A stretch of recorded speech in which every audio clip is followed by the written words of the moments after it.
찬양 아주 잘했어요. 뒷마무리가 잘 돼서 잘한 거야. 예. 다들 보면 뒷마무리가 조금 그렇더라고. 예. 오늘부터 5장을 강의하겠습니다. 주보에 18절까지 나왔는데 도저히 18절은 안 될 것 같아요. 그래가지고 반뚝 잘라서 9절까지 하면 너무 좀 짧지 않을까 해서 18절 했는데 너무 무모한 것 같아요. 그래가지고 그냥 읽은 데까지만 강의하도록 하겠습니다. 걸어가라 라는 제목인데 아주 중요한 동사예요. 이따가도 말씀드리겠습니다만 일어나라, 그 다음에 들고, 들어라, 그 다음에 걸어가라. 이 세 가지가 우리가 지난 시간에도 동사 세 개가 한 문장에 나왔다 그랬잖아요. 이번에도 똑같은 형태의 예수님의 말씀이거든요. 아주 중요한 거죠. 그래서 그 중에 하나 걸어가라 이러한 제목을 붙였습니다. 우리 성경에는 오래된 병을 고치시다 이러한 제목이 붙어 있고, 제 기억에는 옛날에 베데스다 연못 이렇게도 붙었던 걸로 기억이 됩니다. 그래서 그게 이제 중요한 이 사건이거든요. 1절부터 한번 볼게요. 그 후에 유대인의 명절이 되어 그래요. 그 후에, 그 후라는 것은 언제를 말하냐면 4장에 나타난 1장서부터 4장까지 이제 쭉 있는데 특히 4장을 이야기한다 이렇게 볼 수 있어요. 근데 이제 4장 중에서도 전체를 말하는 것보다는 바로 앞부분에 있었던 내용, 그것을 말씀하고 있는 거다. 이제 이렇게 볼 수 있죠.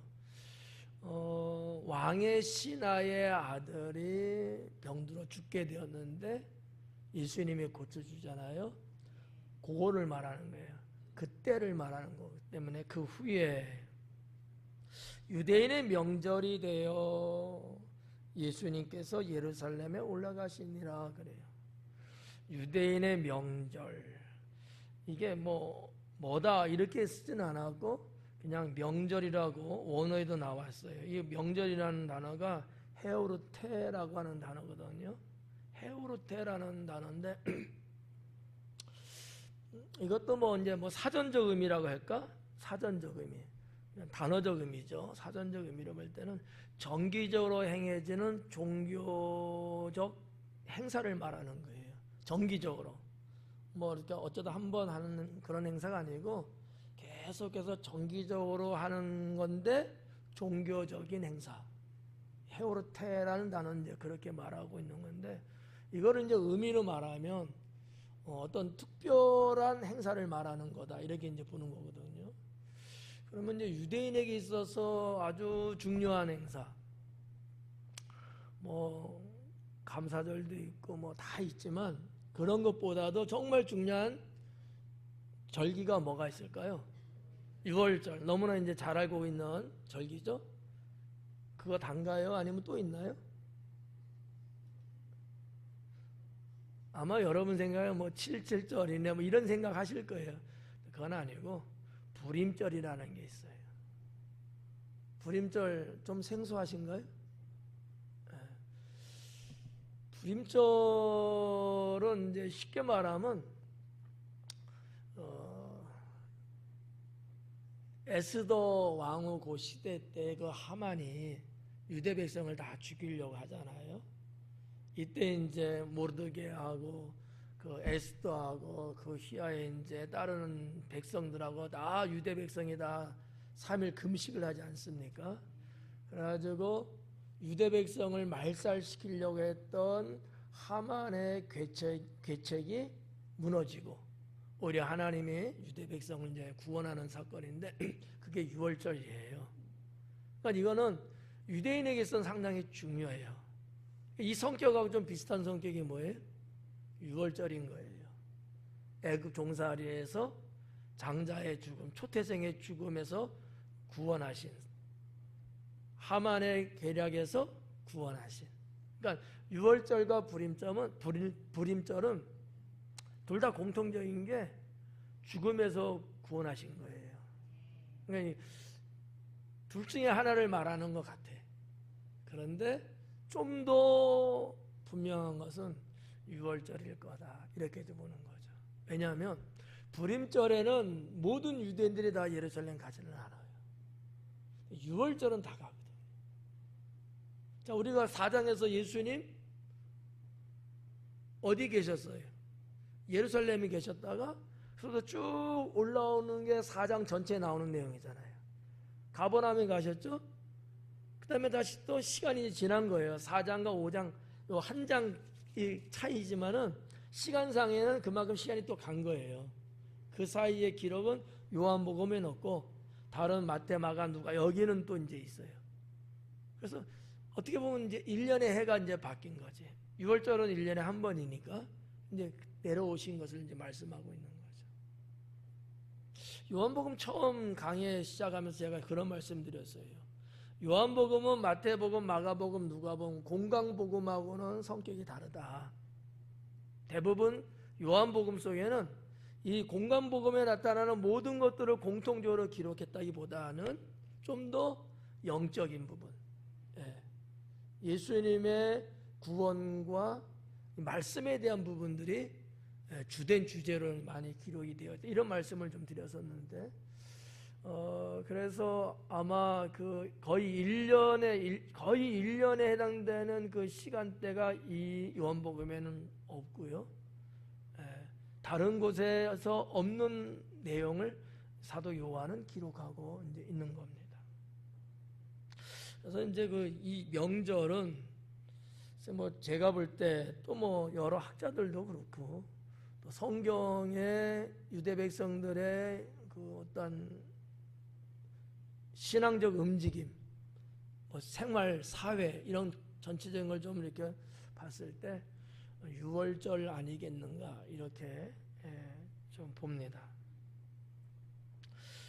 예수님께서 이제 예루살렘에 올라가셨어요. 2절에 보니까 예루살렘에 있는 양문 곁에 히브리 말로 베데스라 하는 못이 있는데 거기에 행각 5이 있고 그래요. 이 2절의 말씀이 조금 참 좀 헷갈려요. 여러분은 헷갈리지 않죠? 저는 조금 헷갈리는 것 같아요. 명칭과 그 명칭의 장소가 조금 좀 그래요. 자, 양문이라고 나왔어요. 양문. 예루살렘 성에는 여러 문이 있거든요. 여러 문이 있는데 양문이라는 게 있어요. 지금은 양문이라고 하지는 않습니다. 지금은 사자의 문이라고 되어 있어요. 예루살렘에 가면 그 성으로 들어가는 이제 문이 있는데 그 위쪽이 이제 아치형으로 이렇게 되어 있는데 사자의 문 이렇게 되어 있어요. 사자의 문. 그래서 라이언스 게이트 이렇게 이제 영어로 이제 되어 있는데 사자 문이거든요. 근데 여기가 원래는 양문이에요. 이 양은 무슨 양이에요? 그냥 매 하는 양이야. 이유는 뭐 모르겠고 좀 고대 역사적으로 좀 보니까 그쪽 지역에서 양을 많이 키우지 않았겠느냐 이렇게 보고요. 이거는 좀 고대 역사적인 내용이에요. 종교적으로 유대인들의 신앙적으로 봤을 때는 그쪽에서 제사에 많이 사용되는 게 제물이 양이잖아요. 그래서 그런 그 하나님께 드릴 제사 제물을 양들을 이쪽 문을 통해서 들어갔던 거예요. 그래서 이제 양문이라고 했을 거다 이렇게 이제 보는데, 이 위치가 어디냐면 여러분들도 지나간 거래. 성지순례 가신 분들은 들어갔던 문이야. 왜냐하면 겟세마네 동산, 이 감람산에서 이렇게 바로 그 앞쪽에서 이렇게 건너가는데 기드론 골짜기거든요. 골짜기를 거쳐서 올라가면 첫 번째 만나는 게 양문이에요. 근데 양문이라고 써있지 않기 때문에 여러분의 기억력이 IQ 200이 돼도 몰라. 사자의 문을만 돼 있어갖고 원래는 양문이다. 글로 이제 들어가는 데가 있어요. 그래서 뭐 여러 가지 문이 뭐 시온 문도 있고 또 뭐 그 빌라도가 다스릴 때니까 그런 문도 있고 뭐 이 문도 있고 저 문도 있고 많아요. 한 6, 7개쯤 되나? 모든 성이 북쪽으로 들어가는 문, 뭐 북동쪽으로 이렇게 들어가는 문, 남쪽으로 들어가는 문 다양하거든요. 여기서 말하는 이 양문은 바로 겟세마네 동산에서 내려오면서 기드론 골짜기를 거치고 올라가면서 첫 번째 만나는 그곳. 이렇게 말해도 여러분 성지순례 가신 분들이 잘 기억 못할 수는 있어. 그러면 이제 그 문으로 하면 어디를 척 만나냐면 비아 돌로로사 거리. 예수님께서 십자가 지시고 걸어가셨던 그 고난의 길, 글로 올라가는 길이에요. 여러분들 가신 분들 이렇게 보면은 우리가 그 길을 걸어가면서 14군데를 이렇게 이제 가이드가 그 자리에서 설명해 줬거든요. 그래서 쭉 가니까 뭐가 있어요? 그 유대인들은 아닐 거야. 다른 어떤 사람들이 그 가게들, 장사들, 그 가게 좁은 골목으로 막 올라갔잖아요. 그게 비아 돌로로사거든요. 글로 쭉 들어가면은 바로 예루살렘 성 안 깊이 들어갈 수 있는 것인데, 그런데 여기 기록에 의하면 양문 곁에 베데스다라는 연못이 있다는 얘기예요. 근데 아니거든요. 그러니까 이 곁에라고 하는 이 의미가 워낙 뭐 예루살렘의 그 옛날 고대 사회는 성이 크지 않았어요. 지금의 성은 확장시켜 놓은 거예요. 도시화돼 가고. 그때는 아니에요. 제가 당진 처음 왔을 때 당진 요만했어요. 아니, 이렇게 말하면 좀 그렇다. 요만했어요. 요만했어. 정말 이렇게 보면 끝이야 그냥. 요 시내라는 데가. 근데 지금은 거기에 비해서 엄청나게 커졌거든요. 이런 것 같은. 그러니까 이 성경을 기록할 당시는 벌써 2000년 전이잖아요. 그러니까 그 고대 사회의 예루살렘을 생각해서 그랬는지 몰라도 아무튼 뭐 이렇게 곁에라고 했는데 사실은 거리가 좀 있어요. 한참 여러분 통곡의 벽, 거기가 이제 시온산이 통곡의 벽이 시온산에 있는 거거든요. 거기를 거쳐 지나서 서쪽으로 더 가야 돼요. 뭐 거리가 한 키로수로 한 2km는 될까, 얼마 될까? 뭐 별건 아닌데 어쨌든 곁에 하면 여러분들이 바로 옆에 이렇게 생각할까봐 말씀드리는 거예요. 그렇지는 않다. 거기에 베데스다 못은 이제 연못을 말하는 거죠. 연못이 있었다라는 거죠. 근데 그 연못에 행각 5개가 있다 그래요. 이 행각은 뭐 이따가도 보시면 뭐 느끼실는지 모르겠지만 이 베데스다 연못은 구전으로 내려오는 전설 같은 스토리 이야기가 이제 있는 거죠. 그래서 물이 동할 때에 어떠한 환자든지 거기서 제일 먼저 들어가면 그 병이 낫는다라고 하는 전설적이고 이것이 사람들의 입에서 입으로 쭉 조상 때부터 내려왔던 거예요. 근데 거기에 여러분 같이 건강한 사람은 거기 갈까요, 안 갈까요? 안 가요. 여기 가는 사람은 다 병자들이야. 근데 그들이 뭐 있을 데가 없잖아요. 그래서 이 행각을 아마 지어놓은 것 같아. 그래서 이제 글쎄 사람들마다 이 행각에 대한 그 생각이 조금씩 다르더라고. 어떤 사람은 기둥이라고만 보는 사람도 있어. 기둥. 아마 무너지고 났으면 기둥만 있을는지도 모르지. 근데 어떤 사람은 또 어떤 그 학자의 그 글을 보면 이게 회당이라고 기록한 것도 있어요. 회당. 말이 좀 회당하면 또 이제 헷갈릴 수 있는데 사람들이 이렇게 좀 모여서 좀 뭔가 더위도 좀 피하고 뭐 이럴 수 있는 어떠한 그 우리나라를 말하면 팔각정 같은 정자 같은 이제 그런 개념인 거예요. 그런 게 이 베데스다 연못이 4네 모퉁이 하나씩 있고 가운데 이제 하나가 있는 거예요. 이 베데스다 연못이 상당히 생각외로 넓어요. 이게 아마 한 50 몇 메타? 네, 50m, 폭이 50m에서 67m 정도 되고 길이가 96m예요. 100m 되는 거니까 이거를 면적으로 따지면 상당히 크죠. 50m에서 67m 하면 거의 축구장 하나 정도 되거든요. 축구장이 50에서 60m, 길이가 100에서 110m 되거든요. 축구장 하나 전용 구장이. 거의 비슷한 치수예요. 적지 않은 거예요, 연못으로. 그 당시에.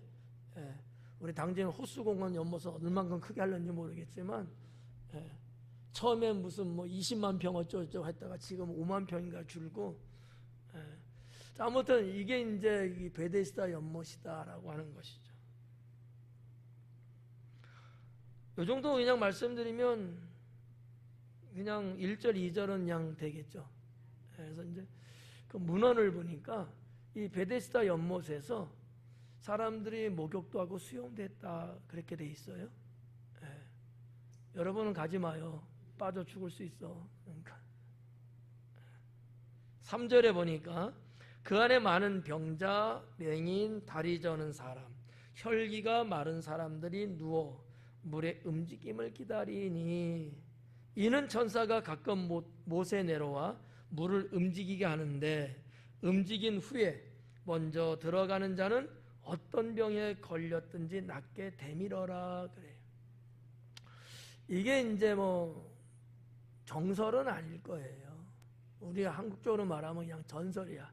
사람들의 입에서 입으로 내려오는 구전이에요. 뭐 이렇게 뭐 진짜 팩트고 막 써고 이런 거 아니고 말에서 말로 할머니가 뭐 어머니가 뭐 누가 이렇게 내려오는 건데 하여튼 이런 이야기가 있는 거예요. 모든 사람이 정말 다 낫는지 모르고 난 사람은 분명히 있을 거예요, 병이. 왜냐하면 이 베데스다 연못이 이런 거 말하면 여러분은 머리 아플 수도 있고 신경 안 쓰일 수도 있는데 뭐 어디서부터 설명을 해야지 좋을까? 히스기야 터널은 가보셨죠? 우리 성수순례 갔을 때 한 번은 갔을 거예요. 그쪽에 기온샘이라는 게 있거든요. 기온샘. 그래서 히스기야 터널이라고 말하는데 이거 잘 모를 수 있어요. 지명이 없는 거니까. 그냥 사람들이 하는 얘기야. 히스기야 때 뚫은 거라고 해서. 근데 실질적인 지명은 기온샘이에요. 이게 이제 성경에 기록되어 있는 거거든요. 이게 상당히 길어지겠다. 옛날 북왕국 BC 722년 멸망을 시킬 때 아수르의 그 침공이 와갖고 막 포위하고 막 이래갖고 이 샘물이 다 그쪽 적군의 진영은 다 흐르는 거예요. 우리는 포위당해갖고 어느 정도는 뭐 먹을 물이 있겠지. 근데 계속 포위의 시간이 길어지니까 먹을 물이 없죠. 그래갖고 착안해낸 것이 그쪽으로 내려가는 것을 막고 물꼬를 틀어버린 거예요. 이게 이제 성경에 나와 있는 얘기거든. 이제 거기서부터 이 베데스다 연못까지 흐르는 이 물줄기인데 그렇게 해서 흐르는 물만은 아닌 것 같아요. 왜냐하면 기온샘의 그 기온은 물이 올라온다는 뜻이거든요. 온천인 거야, 온천. 샘이. 근데 이 샘물이 상당히 깊고 물량이 많은 거죠. 근데 이 베데스다도 역시 그런 곳이에요. 밑에서부터 물이 올라오는 거야. 그래서 이제 뭐 그런 거를 우리가 보통 이제 말하기를 간헐천이다 이렇게 표현하거든요. 간헐천. 간헐천은 지하에서 물이 올라와서 품어 올리는 거예요. 그러니까 거의 물이 마르지 않죠. 베데스는 그런 곳이다라는 거죠. 그래서 온천물이기 때문에 뭐 거기에 또 좀 해당되고 이런 병들은 낫는 사례가 많았던 거는 분명해요. 근데 지금 여기 성경에 보니까 모든 사람이 다 들어가는 사람은 다 고침받는 것처럼 됐는데 이거는 제가 여러분에게 확인해 드릴 수는 없어. 제가 뭐 그렇다고 말할 수는 없어. 왜? 어떤 병인지는 모르니까. 근데 병이 나을 수 있는 병도 분명히 있을 거예요. 전혀 사실 무구는 아니라는 거지. 예. 이렇게 여러분이 이해하시면 좋을 것 같아요. 우리 대한민국에도 뭐 온천 뭐 어디 가면 좋고 뭐 옛날 조선시대 때도 왕이 거기에 행차해갖고 뭐 이런저런 병들 고침받고 이런 것들이 뭐 정사에 많이 기록되어 있거든요. 그래서 비슷한 내용 같아요. 자, 이제 그런 내용이고, 근데 여기 이제 보면 3절에 마른 사람들이 누워, 그 다음에 물의 움직임이 여기 가로쳤죠. 대가로쳤죠. 4절 마지막에 보니까 대가로를 쳤어요. 이 대가로는 또 왜 쳤을까라는 거지. 이거는 성경을 기록할 때에 그 사본들이 있어. 원본은 발견을 할 수 없고 원본을 베껴 쓴 사본들은 이제 많거든요. 사본의 종류가 현재까지 전 세계적으로 발굴된 게 4,500여 정도 돼요. 많죠. 그 중에서도 이제 추려서 이제 아주 유명한, 그리고 성경 전체에서 말씀하는 내용들이 서로 상반되지 않고 맞는 말씀들만 더 또 추려갖고 성경이 이제 이렇게 집대성된 거거든요. 그럼에도 불구하고 사본에 어떤 사본에는 요 내용이 빠져 있는 게 있고 어디는 좀 있는 게 있고 이러다 보니까 전혀 없는 것은 아닌데 있긴 있는데 예를 들어서 한 10가지 정도 갖고 추렸다고 했을 때 마지막으로 10가지 중에 사본 중에서도 몇 군데는 또 없는 거야. 그러다 보니까 학자들이 이렇게 가로를 쳤어요. 그래서 이제 그 당시에, 그러니까 옛날이죠. 아주 옛날 그 당시는 또 학자들이 이제 뭐 이거 이제 학문적인 단어인데 난외주 이렇게 이제 논문 쓸 때 그런 걸 사용하는 거예요. 난외주로 빼놓은 거예요. 요 부분을. 근데 또 후대 또 학자들이 그 부분을 또 필사하려고 하다가 집어였어요. 그래서 요거를 지금 가로를 이렇게 쳐놓은 거예요. 네. 근데 내용을 봤을 때, 요 3절과 4절에 있는 내용을 봤을 때는 내용은 팩트예요. 왜냐하면 7절에 가면 똑같은 얘기를 이 병자가 해요, 말을. 그러니까 요 3, 4절에 나오는 내용과 7절에 나오는 내용이 같아요. 근데 7절에 있는 내용은 모든 사본에 다 있어요. 이제 이런 걸 정황을 봤을 때 이 내용은 사실이다. 다만 누가 뺏겼을 때 조은혜 권찰님의 지금 설교 들으면서 뺏겨 쓰고 있거든요. 그리고 예를 들어 다른 사람이 뺏겨 쓰는데 두 분이 100% 똑같지가 않아. 싱크로율 100%가 안 돼. 그럴 수 있잖아요. 이런 차이인 거야. 아셨죠?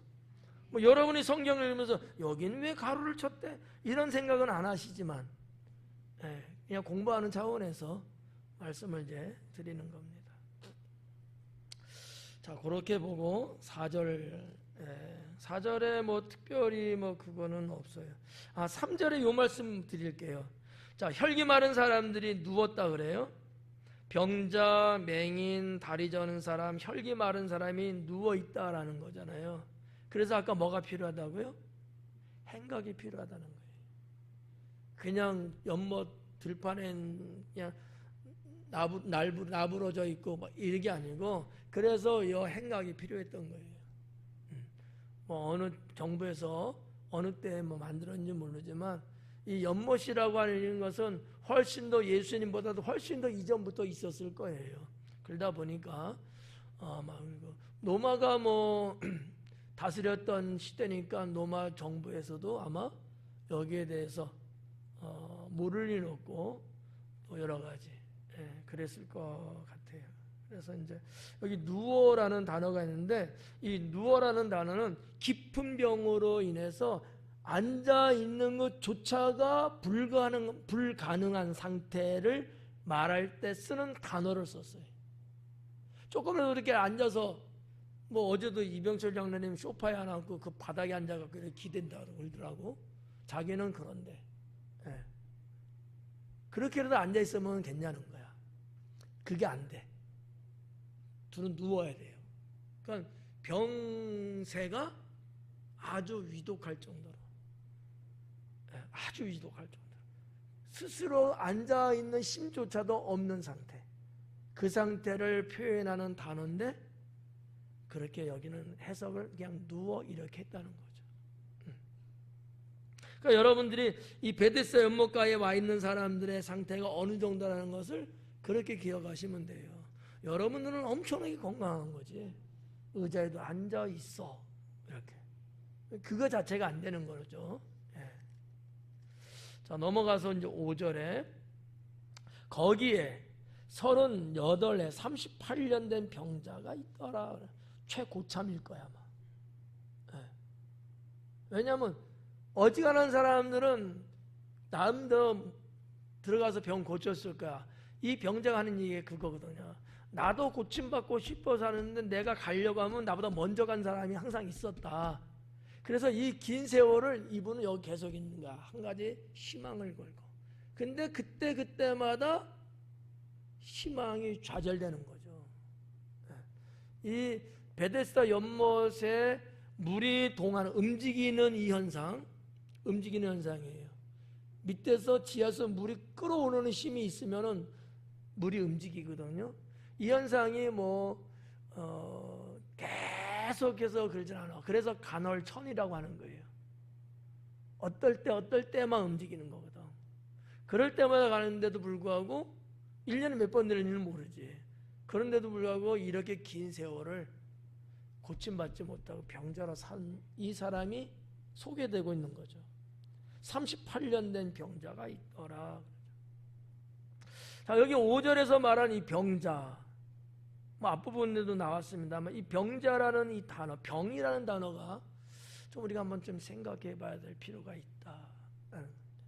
이 병이라는 단어는 아스데네이아라는 단어로 되어 있거든요. 아스데네이아. 이거는 여러분들이 외우지는 않아도 한 번쯤은 머릿속에 담아두는 건 나쁘지 않아요. 아스데네이아. 무슨 뜻이냐면 연약함이에요. 병이라고도 해도 상관없고요. 근데 가장 넓은 의미로 그리고 많이 사용하는 의미로는 연약함이에요. 병이 깊은, 병든 이런 것들도 해석이 가능하고 사도 바울도 병을 지니고 살았죠. 뭔 병이에요? 무슨? 안질, 눈병. 사도 바울이 로마서를 기록할 때 8장 26절인가 8절에 성령에 대해서 말씀하신 성령께서 우리의 연약함을 도우시고 그랬거든요. 그 연약함이 아스데네이아예요. 그러니까 어떤 의미에서 예수님이 이 땅에 오셨잖아요. 오신 그 목적이 뭐냐? 당연히 구원이라고 우리는 말하죠. 그런데 구원이라고 하는 극단적인 어떤 것 말고 우리의 상태가 연약함을 갖고 있는 상태거든. 죄로 인해서 연약하고 각종 질병과 사탄의 권세에 의해서 연약하고 연약함을 지니고 있는 거거든요. 여기로부터 자유, 고쳐주기 위해서 왔다는 거죠. 그런 의미에서 이 아스데네이아라는 단어는 상당히 중요합니다. 물론 여러분들은 어떻게 생각할지 몰라도 저는 목사로서 하나의 신학을 공부하고 연구하는 사람으로서 상당히 중요하게 봐요. 이 아스데네이아. 이게 모든 게 다 여기 접목되어 있거든. 성령께서 오늘날 지금도 우리 가운데 역사하시는 이유가 뭐냐? 우리의 연약함을 돕기 위해서거든요. 우리가 생각 같아서는 하나님 뜻대로 살고 정말 하나님 앞에 기쁨을 빵빵하게 드리고 이신의 권찰님, 그렇죠? 그러고 싶잖아. 근데 이게 때로는 잘 돼요? 안 되거든. 안 되는 이유가 뭐예요? 나의 연약함 때문에 그러는 거야. 하나님 앞에 그냥 100m 한 5초 속도로 막 달리고 싶어. 주성도님 어때요? 그러지 않아? 막 그러고 싶잖아. 근데 내가 정말 그렇게 못 가는 거야. 왜? 여러 가지 죄악과 상황이 그런 나를 가로막고 있어. 근데 내가 그걸 이길 힘이 없어. 연약하기 때문에. 이게 아스테네이아라는 얘기지. 예. 나중에도 기억하실까? 못하면 상관없어요. 그 뭐 외국말 뭐 기억 안 하면 어때? 한국말만 기억하세요. 연약함. 연약함. 예. 그래서 우리를 불쌍히 여기시는 거 하나님은 우리를 아시니까. 우리의 연약함을 아시는 주님께서는 우리를 긍휼히 여기시고 자비를 베푸시는 거죠. 그 단어를 썼어요. 요한이. 38년 동안 연약함 가운데 있었던 사람이 거기 있었다라는 거죠.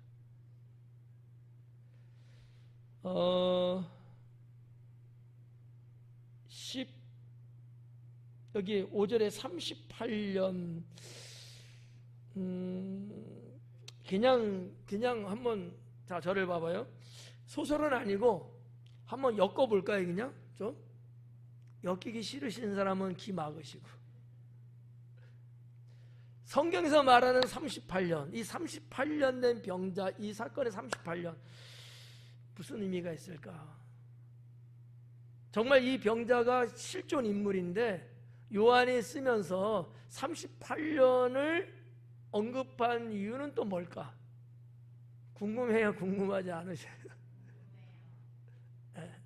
궁금하다는 소리가 큰 것 보니까 해야 될 것 같아요. 이스라엘 백성들의 출애굽 사건하고 관련이 있습니다. 네. 자, 이스라엘 백성들의 애굽 종살이 몇 년이라고 그래요? 이것도 버벅거리면은 천국 생명록에서 지워버리든지 하여튼 430년. 그러면 거기서 나와갖고 바로 가나안 땅 들어갔어요? 못 들어갔어요? 못 들어갔어요. 어디서 있었어요? 광야. 거기서 얼마 동안 있었대요? 40년. 근데 여기 38년이야. 그럼 이 38년이 뭐를 의미하냐 이거지. 민수기도 나오고 이제 신명기도 나오는데 가네스 바네아에서 세렛 시내, 세렛 골짜기 거기까지 이동하는데 38년 걸렸다는 거죠. 근데 지금 실제적으로 걸어가면 30시간이면 걸어가요. 걸어 30시간이면 도달할 수 있는 거리예요. 근데 이스라엘 백성들은 그 뭐 바란 광야, 뭐 신광야, 뭐 이런 광야 이런 데이 있는데 거기에서 뺑뺑 돌고 거기서 38년을 있었던 거예요. 그럼 가데스 바네아라고 하는 데는 어떻게 보면 애굽에서 이스라엘로 들어가는 가나안 땅으로 들어가는 경계선의 장소예요. 가데스 바네아가 완전히 이제는 이 죽음의 땅 애굽 그리고 축복의 땅 가나안 경계예요. 경계 진짜 경계. 지금도 국경이 그렇게 돼 있어요. 경계야. 그건 옛날부터 그렇게 잡았던 거예요. 그래서 하나님이 말씀하는 것도 단에서 부엘세바까지 하나님이 주신 땅이거든요. 또 이 얘기하면 또 길어지니까 여기까지만 할게요. 그냥 저는 재밌는데 여러분 재미없을 것 같아갖고 그 부엘세바 거기가 이제 하나님이 주신 땅의 경계인데 저 지중해 쪽으로 쭉 올라가면 부엘세바 쭉 올라가면 그쪽이 가네스 바네아거든요. 그러면 요 세렛 시내 세렛 골짜기 뭐 세렛 강 이렇게 말하는데 거기가 어디냐면 여러분 성지순례 가면 사해바다 가잖아요. 근데 사해바다 가는데 한 중간 조금 밑에쯤 아마 갈 거예요. 근데 가장 밑자락 가장 밑자락인데 밑에서 이쪽 지금의 요르단 땅 쪽으로 이게 강물이 이렇게 흘러요. 그러니까 그 뭐랄까 사해 바다가 완전히 고립되어 있는 것만은 아니라는 거지. 그쪽에 넓은 뭐 강 이런 건 아닌데 당진천 같을까? 이거보다 좀 더 폭이 작을까? 또랑 같은 물줄기는 흘러나가요. 거기가 이제 세렛이라는 데인데 세렛 시내 세렛 골짜기 이렇게 말해요. 여행사 간혹 가는 케이스가 있어요. 그건 이제 잘 봐야 돼. 이 세렛을 가는가. 아주 중요한 사실 장소고요, 거기가. 근데 대부분은 안 가더라고요. 왜? 여기 또 이동을 또 사해에서 또 이렇게 가야 되는데, 그럼 요르단 땅이거든, 또. 좀 어렵고. 예. 하여튼 뭐 여러 가지가 뭐 있어가고, 근데 여기서 지금 우리가 볼 수 있는 요 38년이라는 요 숫자적인 것과 이스라엘 백성들이 애굽 종살이 죄악을 종결시키고 가나안 축복의 땅을 들어가야 되는데 그러지 못하고 거기서 광야 생활을 한 게 38년이라는 거죠. 어떻게 보면 영적인 의미도 있을 수 있다. 우리도 하나님의 말씀에 근거해서 정말 신앙의 삶을 잘 살면 바로 축복의 땅 가는데 그러지 않으면 이렇게 힘들고 어려운 인생살이 38년 할 수도 있다. 그래서 어떤 분들은 정말 완전히 인생이 반전돼 갖고 축복의 해피의 삶을 사는 분들이 있는 반면에 어떤 사람은 똑같이 하나님 믿는데도 불구하고 여전히 광야 생활하는 것처럼 고추 먹고 맴맴 돌아. 이런 분들도 있어요. 이건 영적으로 의미를 따져볼 필요가 있다는 거지. 이 베데스다 연못가에 38년 된 병자, 이 사람은 왜 이 병 걸렸을까요? 왜 걸린 것 같아요? 자기 관리 못해서? 뭐 그렇겠지 뭐. 근데 예수님 하신 말씀에 의하면 죄로 인한 병이라 그래요. 우리가 읽은 데는 안 나와요. 뒤에 나와. 죄로 인해서 걸린 병이야. 그래서 다시는 죄 짓지 말고 살라 그래요. 네. 의미가 있어 영적으로요. 38년의 고된 고생. 하지만 그럼에도 예수님 만나서 거기서 참 자유를 이제 얻는 거죠. 네. 그냥 지나가려다가 너무 일찍 끝나면 또 여러분 또 방황할까 봐. 6절을 보시면 예수님께서 그 누운 것을 보시고 병이 벌써 오래된 줄 아시고 이르시되 네가 낫고자 하느냐 그래요. 자, 누운 것을 이 보시고라는 단어가 나와요. 보시고라는 단어 원래 헬라어에서 이 단어를 쓰는 어떨 때 이 단어를 쓰느냐 하면은 이런 거예요. 사람이 오감을 통해서, 오감 아시죠? 감각 기능이잖아요. 오감을 통해서 상황을 정확하게 체험하는 거야. 느끼는 거야. 알게 된 거야. 그럴 때 쓰는 단어를 요한은 썼어요. 그러니까 예수님이 그냥 뭐 봤다 이게 아니라는 거지. 예수님도 한 사람으로서 이 병자의 상태를 오감으로 느끼신 거야. 이 병자의 그 아픔, 고통, 그 애절한 모습 이런 것들을 오감으로. 아마 냄새도 엄청나게 쾌쾌한 냄새를 맡을 수도 있어. 눈으로 보니까 그래. 이런 여러 가지 오감으로 주님부터가 피부적으로 느꼈다는 얘기지. 그런 얘기예요. 그리고 이제 6절에 병이 벌써 오래된 줄 아셨다. 오감으로 느낄 정도니까. 물론 뭐 그러지 않아도 주님은 전지하시니까 아시지만 요한은 이렇게 아주 상세하게 하나의 단어를 쓸 때도 무식한 단어 쓰지 않고 정말 학문 있는 단어를 골라서 쓰고 있다라는 이게 사도 요한의 특징이거든요. 뭐 그 사람이 얼마만큼 뭐 배웠는지는 저는 모르겠지만 아무래도 뭐 젊은 사람이었고 예수님 제자로서 그 후로도 계속해서 많은 아마 학문을 또 나름대로 했을 거예요. 사역하면서. 예. 자, 6절에 계속 내가 낫고자 하느냐 그러잖아요. 내가 낫고자 하느냐. 4장에서 뭐 4장뿐만 아니고 4장에서 뭐 사마리아 여인을 만났든지 왕의 신하의 아들을 고쳐주던 이런 거 보면은 다 요청에 의해서 가나 혼인잔치에서 물을 포도주 만든 것도 요청에 의해서 예수님 스스로 먼저 안 하셨거든요. 여기는 좀 달라요. 병자가 뭐 살려주세요, 도와주세요, 고쳐주세요 이렇게 안 했거든요. 보고 불쌍히 여기시고. 예. 그럼 뭐 다른 사람들은 보고 뭐 불쌍하지 않았을까? 이렇게 이제 반문할 수도 있는데 성경에 기록된 내용들을 보면은 뭐 가나 혼인 잔치에 뭐 포도주 뭐 잔치에 뭐 먹다가 떨어진 거 불쌍한 정도는 아니지 뭐. 그렇죠. 왕의 신하에게는 예수님이 직접 뭐 가버나움에 누워 있는 그 아들 보지는 않았죠.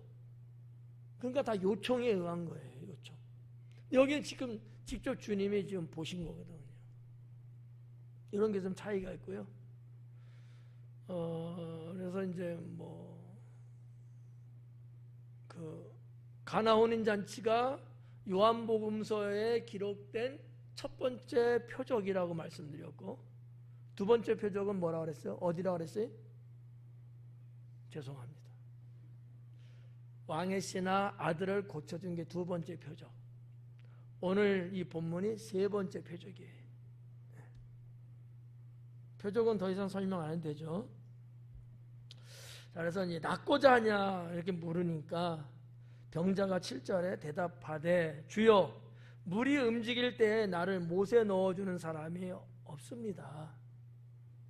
그러니까 여기 아까 3절 4절에도 뭐 물이 동하고 어쩌고 움직이다 했는데 이게 지금 4번 어느 곳에는 빠져서 이게 그랬다고 그랬잖아요. 근데 이 7절에 있는 말씀을 보니까 이 내용은 사실인 거예요.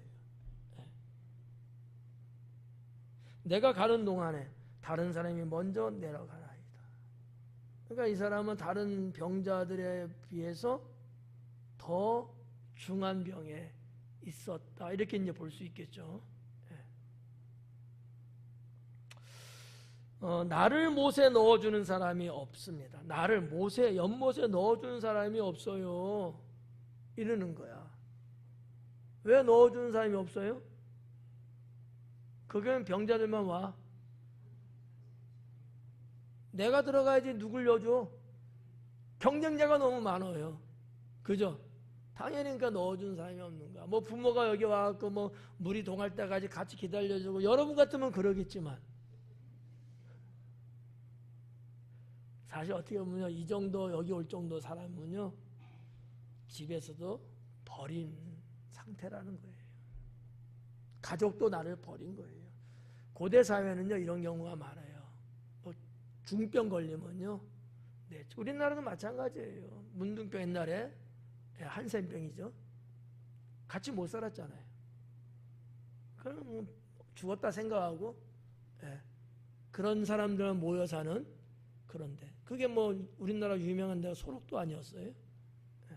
그런 식으로 옛날엔 그랬어요. 뭐 중세 시대 때도 흑사병 같은 거 걸리잖아요. 말라리아 걸리잖아요.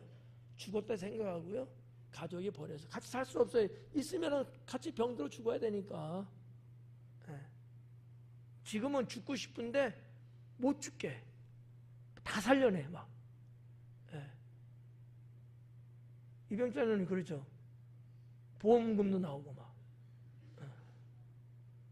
아니 병원이 막 살려내. 왜 살려줘야 자기네들 또 돈벌이가 또 되고 하잖아. 그러니까 이게 시대가 지금은 그 옛날하고는 다른 거지. 옛날에는 이런 어느 정도 병 걸리면 이게 우리 사장에서 봤을 때 10병 죽어요 그냥. 지금은요 이 정도는 다 살려내요. 그러니 나를 못에 넣어주는 사람이 없습니다. 딱하기는 하죠. 모든 사람이 다 똑같은 심령일 거예요. 먼저 가려고. 그러니 뭐 어쩔 수 없죠. 여러분 건강하셔야 돼. 나중에 딴 말하면 안 돼. 우리 성도님들이 나 데려다 주지 않아요. 그러면 안 돼. 데려줄 사람이 한둘이야 어디? 그러니까 건강하게 여러분 사셔야 되고요. 우리 딴 말하기 없게요. 7절에 보니까 병자가 대답하되 주여 물이 움직일 때 나를 못에 넣는 사람 없습니다. 이런 얘기. 자, 8절로 들어와서 예수님께서 이르시되 일어나 네 자리를 들고 걸어가라 하시니. 일어나라, 들어라, 걸어가라. 세 개가 다 동사로 되어 있고요. 다 현재형이고요. 명령형으로 되어 있고요. 능동태로 되어 있어요. 하여튼 뭐 그래요. 사도 요한이 잘 쓰는 문법입니다. 중요하죠. 오늘 우리도 마찬가지예요. 언제 일어나야 돼요? 지금 일어나야 돼요. 지금. 목사님 다음 주에 할게요. 다음 주에 일어날게요. 그러면 그때까지 뭐 하고 있을 건데? 계속 누워 있을 거야? 지금 일어나야 돼요. 예수님은 언제나 이 치유하시고 하실 때마다 지금 하라는 거예요. 지금 해라. 이런 건 우리가 좀 깊이 한번 생각해 볼 필요가 있어요. 근데 우리들은 자꾸 미루어. 언제 이렇게 하거든요. 이거는 하나님 나라에 안 맞아요. 그래서 하나님의 천지를 창조할 때도 현재였어요. 하나님의 시간대도 과거, 현재, 미래 뭐예요? 현재예요. 지금이에요. 그러니까 하나님 나라는 지금이에요. 성령께서 여러분에게 감동 주시면 언제? 지금이에요. 이게 성경을 통해서 하시는 주님의 뜻인 거죠. 예수님도 그걸 말씀하는 거죠. 지금 일어나라. 너 스스로 일어나라는 거예요. 능동태거든요. 예수님이 내가 부축해 줄까? 아니에요. 네가 일어나라는 거예요. 근데 이 사람은 일어날 수 있어요, 없어요? 일어날 수 없어요. 근데 어떻게 일어나요? 예수님 말씀을 믿고 일어나는 거지. 믿고 일어나는 거지. 그러니까 이러한 말씀이 내게 딱 왔을 때 내가 이 말씀을 믿어야 되는 거야. 안 믿는 사람에게는 주님의 능력이 안 나타나요. 지금도. 제가 여러분 기도해드리고 했잖아. 어떤 분은 그 믿음이 같이 움직이는 사람이 느껴져요. 어떤 분은 싸해요. 나는 분명히 지금 주님의 이름으로 치유하기 위해서 기도해드리고 있는데, 안수하고 있는데, 받는 입장에서는 믿음이 베데스다 연못에 물이 동하듯이 동해야 되거든요. 영원히 안 움직이고 있어요.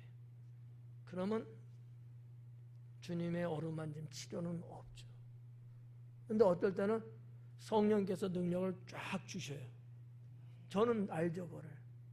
그래서 권사님, 집사님, 능력이 지금 임했습니다. 네. 믿음이에요. 믿음. 중요합니다. 네. 그러니까 여러분이 오늘 지금 이렇게 말씀을 받으시면서도 뭐로 들어야 돼요? 믿음으로 받아들여야 돼요. 네, 믿음으로. 이게 이제 신앙인 거죠. 그래서 이제 일어나 내 자리를 들고 걸어가라 하시니 9절 봐요. 참 멋있잖아요. 그 사람이 곧 나아서 자리를 들고 걸어가니라. 이 곧 시간적 단어를 썼어요. 당장이에요. 당장. 그 말씀을 하시자마자 당장 이 병자는 일어났다는 거지. 그리고 자기 앉았던 거 뭐 있을 거 아니에요. 소품이 있을 거 아니에요. 그거 들고 간 거야. 간 거야. 이게 뭔 의미한 줄 알아요? 다시는 재발하지 않음을 말해요. 거덕대기 놔두고 이따가 또 올게 이게 아닌 거예요. 완전히 이제 결별했다는 얘기거든. 그러니까 우리 주님이 주시는 치유는요, 다시 재발하지 않는 완전한 치유로 가는 거지. 그렇게 돼야 되는 거죠. 예. 그래서 뭐 소상하게 여러분에게 아주 세세하게 다 설명을 제가 못 해드리지만 이 정도로 여러분 보시면 좋을 것 같아요. 자, 여기서 이제 하나만 더 볼까요? 한 2개 정도 남았는데, 예수님께서 이르시되 일어나 일어나라는 거, 이게 에게이레라는 단어거든요. 에게이레, 일어나다는 거예요. 예수님이 부활할 때도 에게이레 단어를 썼어요. 살아났다, 한글은 그렇게 번역됐지만 일어났다는 거예요. 사람이 죽으면 누워 있잖아요. 일어나는 거예요. 나사로야 나오너라. 이런 에게이레예요. 부활의 의미를 갖고 있는 단어가 에게이레다. 부활의 의미. 그러면 예수님께서 이 병자를 치료하시는데 일어나라 하잖아요. 어디까지 연결해 갈 수 있어요? 이 영혼의 구원인 거죠. 그러니까 예수님 당시에 사역하시면서는요, 치유 플러스 구원, 육신의 구원과 영혼의 구원을 같이 가셨어요. 예수님은 병만 고쳐줬다 아니라는 거지. 이 부분을 우리가 좀 더 신앙적으로 느낄 수 있으면 참 좋죠. 근데 어떤 분들은 그런 사람 있잖아요. 병원 고침 받았는데요, 괜찮아지면데도 안 믿어. 아프고 막 그럴 때는 아우 교회 내가 이제 죽도록 이제 하겠어요. 막 이렇게 하다가도 병 낫고 생활이 좋아지고 복 받아서 이제 뭐 살만하고 하면요, 내가 언제 그랬냐든지 또 세상으로 또 인간적으로 가버려. 어떤 육신적인 문제는 좀 해결은 됐지만 그 영혼은 구원 못 받는 거지. 이건 주님이 기뻐하지 않는 거죠. 주님이 원하시는 건 육적인 문제도 영적인 문제도 같이 하나의 세트가 돼서 그걸 원하시는 거예요. 그러니까 여러분, 하나님께 막 진짜 뭐 복받고 삶이 변화되고 건강해지고 형통해지고 막 이렇게 돼야 돼요? 안 돼야 돼요? 돼야 되죠. 됐을 때 어떻게 살 거예요? 됐을 때 어떻게 할 거냐고. 하나님의 은혜와 축복으로 막 진짜 막 빵빵하고 막 이렇게 옛날에 그건 다 거적되게 흩어버리고 이제는 그렇게 됐을 때 여러분의 삶이 완전히 달라졌어요. 이럴 때는 어떻게 살 거냐고. 하나님을 더 잘 믿으며 살아야 되는 거지. 이 말하기가 그렇게 어려울까? 이전보다 하나님은 더 잘 믿고 살아야 된다는 거야. 그래야 하나님이 그보다 더 큰 축복을 끊임없이 주시는 거예요. 그래서 좀 첫 번째 오는 축복은 서론적인 거다. 제가 이런 말씀드리잖아요. 근데 많은 사람이 이 서론적인 축복 받고 이게 다인 줄 알고요, 제 갈 길로 가버려. 제 갈 길로 가는 거야. 10명의 병자가 예수님께 와서 유대인 9명은 돌아가고 이방인 한 사람만 돌아와서 감사사례 했다 하잖아. 그런 케이스 되면 안 된다는 거지. 더 잘 믿어야 된다는 거지. 그래야 더 큰 은혜와 복을 받으며 살 수 있습니다. 자, 이제 그렇게 하고 마지막 하나, 여기 보니까 동그라미 쳐놓고 이날은 안식일이니라 그러잖아요. 이날은 안식일이니라. 오늘 다룰 얘기는 아니에요. 다룰 수가 없어. 이거 다루면 30분 해야 돼요. 원하면 해드리고 원하는 사람은 없을 거라고 난 믿고, 이제 여기서부터 예수님이 그 뒤에 나오는 데서 안식일을 말씀하실 거예요. 안식일에 대한 개념을 예수님이 말씀하셔요. 유대인들이 생각하고 있던 안식일이 있고 예수님이 말씀하시는 안식일이 달라요. 같은 안식일인데 그 부분이 이제 이 10절부터 뒤로 쭉 이제 나오는 내용인데 상당히 의미가 있습니다. 그러니까 유대인들은 뭔가 어떻게 보면 율법적인 안식일을 많이 강조하고 그렇게 갖고 가잖아요. 예수님은 거기에서 탈피하시는 율법적 안식일이 아니라 생명을 살리고 하나님 은혜에 나아가는 안식일로, 안식일에 대한 이 패러다임이 바뀌는 거예요. 그 내용이 그 뒤로 쭉 나오는데 다음 주에 보자고요. 기도하겠습니다.